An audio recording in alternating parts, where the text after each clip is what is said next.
Okay, so it's time for the end of the month roundup for November 2018, and as you can tell here, the channel's been pretty much dominated by the micros this month. I'm just going to get the 3-inch out of the way. Not a whole lot really in terms of the 3-inch. Got the Raptor, did a recent video on this. Pretty cool frame and concept for the battery. Check out that video, it was only a few days ago, so you probably have already seen that if you've been following along on my channel. I like that frame a lot. And then there's the plug and play from Eachine, the small or micro version of the TS215, the TS130. It's okay, had some issues in terms of out of the box having no tunes, so I had to flash everything and tune it. And I think that ultimately what needs to happen is that the flight stack needs to be soft mounted, but go ahead and check out that review if you want the full details on it. It does come with a big motor, so if you're one of those guys that likes the all-out drag racing type of speed out of a 3-inch, this is probably one of those. Once you make the corrections to soft mount the flight controller, you can get maximum speed out of this. And I would probably suggest maybe changing the prop to the Gemfan 3056 to get top speed. You're going to get more top speed but less flight time, so just keep that in mind. But interesting model in the 3-inch class for you guys that like to go really fast.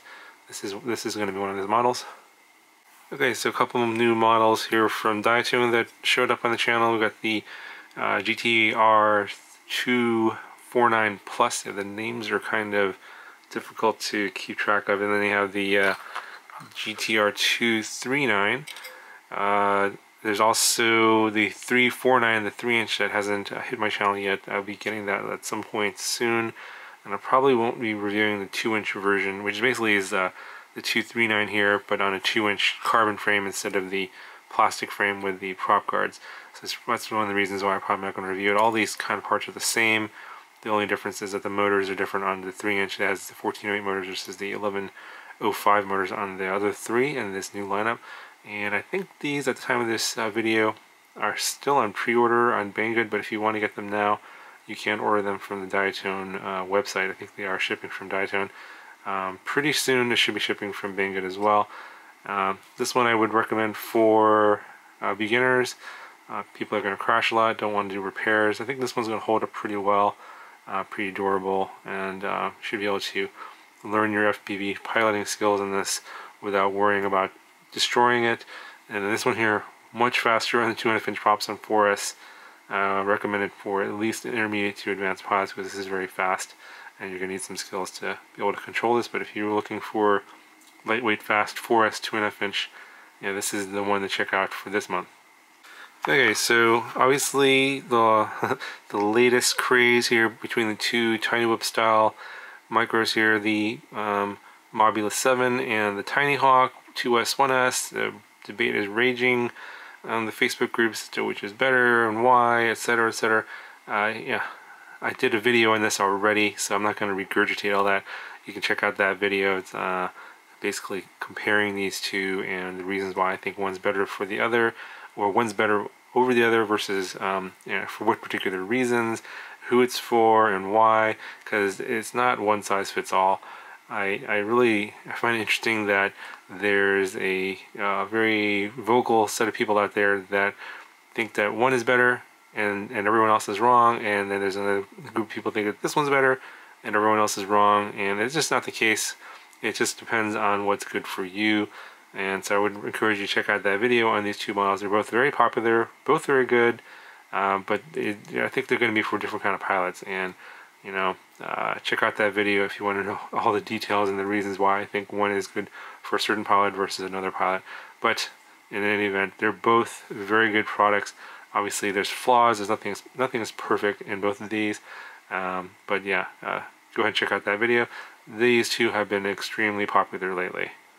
Okay, so the last thing I want to talk about here are the little micros with HD video recording capabilities, and obviously I've done 2.5-inch ones with the Split Mini and the Caddx Turtle, and also 3-inch ones as well, but this is like for the really tiny ones, 2-inch and under.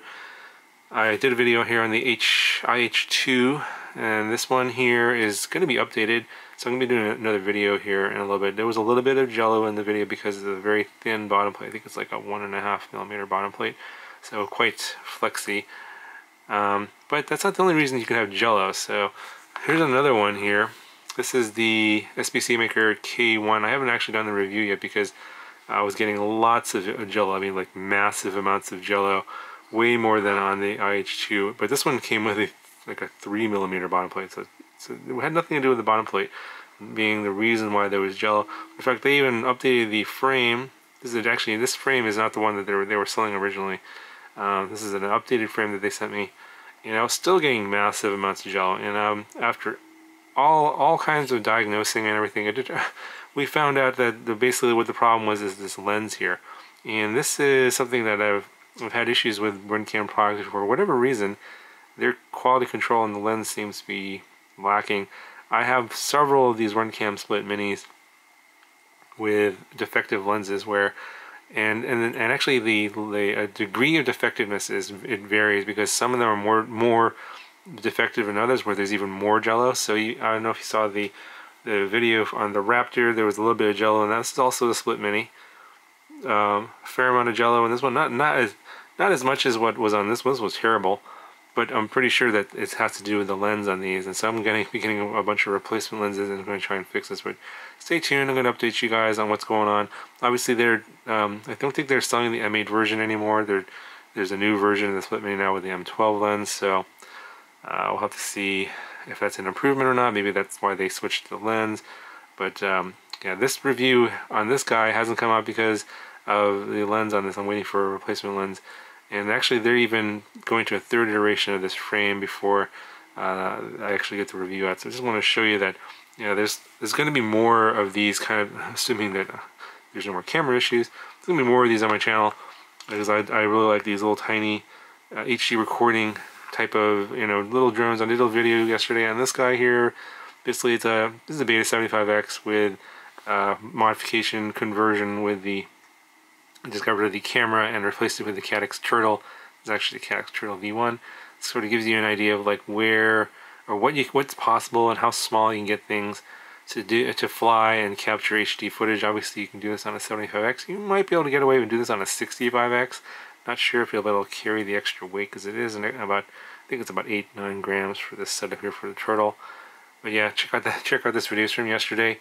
But yeah, this is kind of like my, I guess something I'm interested in right now is how can we make small micros that fly well, can capture HD footage, and you're not going to be bothering people. It's not going to make a lot of noise, that kind of thing. So you're going to be seeing more of these things in the future. I have I think I have the 2.5-inch version of the SBC Maker coming as well, and there's actually another Tomo Quads frame that's going to be an upgrade for either the 75X or the Mobula 7, where you can take the parts out of there and build, I think it has a carbon bottom plate, uses the plastic ducts, and you put it together and you can capture HD footage on something about this size, but things are obviously going to be a little bit more protected than this little hack job here. So you can see more stuff like that coming up in the future, but just wanted to give you an idea of what's possible and where things are going to be going, what you're going to be seeing in the coming months, because it's going to be, I think this is pretty popular right now. I like it. I know a lot of the guys like it.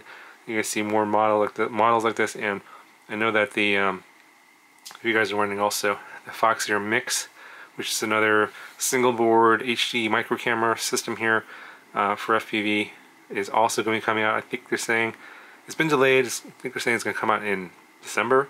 So hopefully I'll be getting one of those real soon.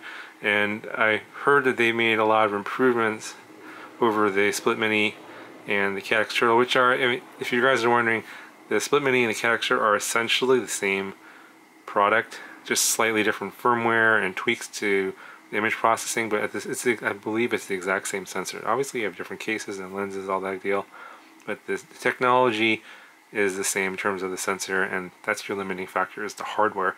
I think they're using the same hardware, but I'm hearing that the Foxeer Mix is completely new hardware. They've gotten, they're going to be fixing a lot of the latency issues, the FPV feed being really bad and like overly pixelated and kind of washed out, that kind of thing. More so on the Runcam Split Mini than the Turtle, but I heard that a lot of those issues are going to be fixed, so stay tuned for those videos. I'm going to be getting that camera soon, so you'll be seeing that also in future models that I'll build, and those will probably show up in future Ready to Fly models as well. Anyway, that's the update for November 2018. Stay tuned for more videos, and I'll talk to you guys in the next one.